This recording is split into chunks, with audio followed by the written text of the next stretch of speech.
इस देश में फ़ौज में होना गुनाह है। जो फ़ौजी के साथ इतना बड़ा अत्याचार हो रहा है, जो देश के लिए 40 साल अपनी कुर्बानी देश के लिए दिया है, आज उसको रहने के लिए जगह भी नहीं है। क्या इस देश में फौजी होना गुनाह है? जिस फौजी ने 40 साल देश सेवा में बिता दिया, आज वो अपने घर के लिए दर दर भटक रहा है। ये कहना है इंडियन नेवी से रिटायर्ड एक सैनिक का। प्रतापगढ़ जिले के हथगुआ थाना क्षेत्र के डीहा पांडे का पूर्वा निवासी राम प्रसाद पांडे भारतीय नौसेना में थे। इस दौरान उनकी तैनाती देश के विभिन्न क्षेत्रों में रही, जिसके कारण वो ज्यादा अपने गांव नहीं आ पाते थे।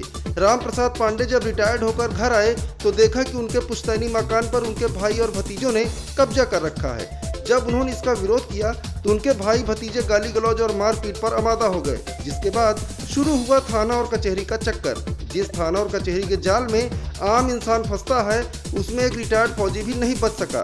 पीड़ित ने डीएम, एसडीएम, सीओ, एसपी और थाने पर प्रार्थना पत्र देकर अपनी परेशानी बताई, लेकिन कुछ नहीं हुआ। ये हाल है सिस्टम का।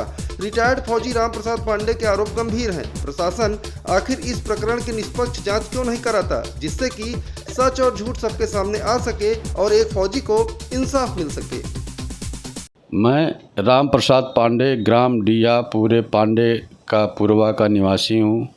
मैं इंडियन नेवी में 40 साल नौकरी करने के बाद घर आया तो मैं देखा कि जो मेरा पुश्तैनी घर था उस पे हमारे भाई सब परिवार राम गणेश पांडे, बड़ा बेटा पुष्पेंद्र पांडे और राहुल, इन लोग पत्नियों सहित हमारे को मारने का धमकी दे रहे हैं और हमको रहने का कोई अधिकार नहीं मिल रहा। हाँ, मकान पे कब्जा कर रहे हैं, पूरा घर तोड़ के फिर से बना रहे हैं। और जब मैं उनको बोलता हूँ तो हमारे को मारने का धमकी देते हैं, बोलते हैं बोटी बोटी काट दूंगा, ये कर दूंगा।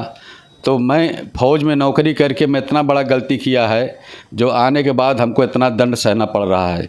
इसकी शिकायत आपने कहीं की है? इसकी शिकायत हमने सीओ सर को, एसडीएम सर को, डीएम सर को, एसपी सर को, थाना हथगवा सबको कंप्लेंट किया, लेकिन इसका रिप्लाई हमको कुछ भी नहीं मिला। किसी प्रकार की मदद नहीं हुई? किसी प्रकार की मदद नहीं मिली।